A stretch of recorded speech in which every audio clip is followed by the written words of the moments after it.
لیکن یہاں جو ہے معاملہ صوم، اس سے پہلے مکی دور میں صوم کا کہیں کوئی تذکرہ ہی نہیں، نہ عربوں میں اس کا رواج تھا۔ یہ لفظ بھی عربی زبان میں تھا گھوڑوں کے لیے، گھوڑے روزہ رکھتے تھے۔ رکھتے کیا تھے بیچارے؟ انہیں رکھوایا جاتا تھا، کیونکہ عربوں کا جو معاملہ تھا وہ لوٹ مار، غارت گری، اور اس کے لیے انہیں چاہیے تیز رفتار سواری، جاؤ حملہ کرو، لوٹو مارو اور بھاگو۔ اونٹ جو ان کی فضا اور ان کے ماحول کے لیے مناسب تھا وہ زیادہ تیز دوڑ نہیں سکتا، اپنی اس ضرورت کے لیے گھوڑا چاہیے تھا۔ گھوڑے میں عرب کا سخت موسم برداشت کرنے کی عادت نہیں، نازک جانور ہے، وہ پیاسا تو نہیں رہ سکتا 7 دن تک جیسے کہ اونٹ رہ سکتا ہے، بھوکا نہیں رہ سکتا، وہ لو کے تھپیڑے نہیں برداشت کر سکتا، لہذا عرب اس کو رکھواتے تھے روزہ۔ کھانا پینا بند کیا اور اس کے جو ہے منہ کر کے کھڑے ہو گئے جب گرم تیز ہوا چل رہی ہے، خود تو اپنے آپ کو لپیٹ لیا اپنے گھتنے میں، غترہ کہلاتا ہے وہ جو بھی کپڑا اوپر ہوتا ہے، اور وہ اس گھوڑے کو جو ہے وہ ساری آگ اس پر برس رہی ہے تاکہ اس میں عادت پیدا ہو جائے جھیلنے کی، برداشت کرنے کی۔ تو جنگ کے موقع پر کہیں یہ دغا نہ دے جائے، اگر یہی ہمت ہار گیا تو اس کا تو کیا کیا جائے گا، تو اصل میں سوار ہے جو مارا گیا۔ یہ روزہ ان کے ہاتھ تھا، لیکن جب حضور آئے مدینے میں تو یہاں یہود میں روزے کا رواج تھا۔ وہ ایک تو عاشورہ کا روزہ رکھتے تھے، اس لیے کہ وہ تاریخ تھی جس میں کہ نجات ملی تھی بنی اسرائیل کو فرعونیوں سے۔ پہلے یہ کہ ہر مہینے میں 3 روزے، اب اگر 30 کے 30 روزے ایک ہی مہینے میں فرض کر دیے گئے ہوتے اور وہ ہوتے جون جولائی کے تو جان نکل جاتی۔ بہترین تدبیر یہ کی گئی ہر مہینے میں، اور یہ موسم سارے آ رہے ہیں اس میں۔ پھر کچھ عرصے کے بعد یہ رمضان کا روزہ فرض کیا گیا۔ پہلا جو روزہ تھا 3 دن کا، اس میں یہ بھی تھی اجازت کہ جو اگر مسافر نہیں ہے، بیمار بھی نہیں ہے، طاقت رکھتا ہے روزہ رکھنے کی، پھر بھی روزہ نہ رکھے تو اس کا فدیہ یہ ہے کہ 1 مسکین کو کھانا کھلائے۔ علی الاطلاق تھا یہ۔ جب رمضان کے روزے کی فرضیت ہو گئی تو اب یہ فدیہ نہیں ہے، البتہ حضور نے اس کو باقی رکھا ایسے شخص کے لیے جو بہت بوڑھا ہے، یا کوئی خاتون بہت بوڑھی ہے برداشت نہیں کر سکتی، یا کوئی بیمار ہے، کسی سخت ایسی بیماری میں ہے کہ روزہ اس کے لیے جان کے لیے ہلاکت کا اندیشہ ہو سکتا ہے، اس کے لیے فدیہ برقرار رکھا۔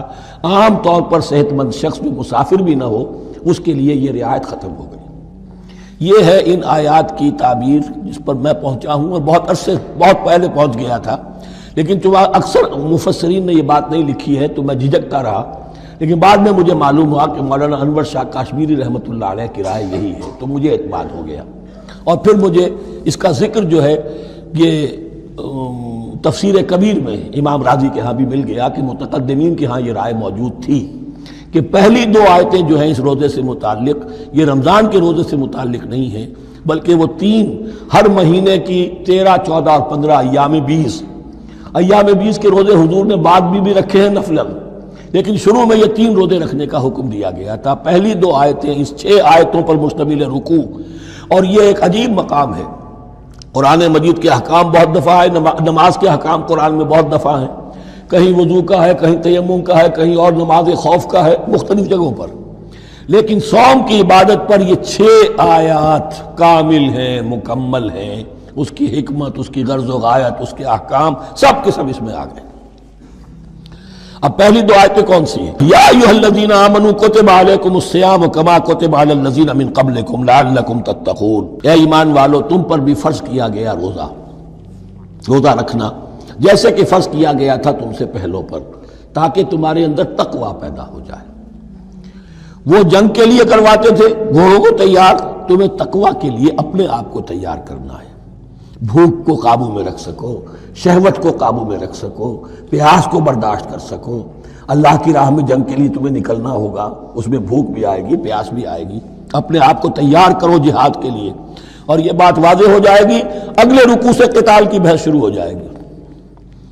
روزے کی یہ گفتگو ہو رہی ہے تمہیداً قتال کے لیے، جیسے گھوڑوں کو تیار کیا جاتا تھا، صوم رکھوایا جاتا تھا قتال کے لیے۔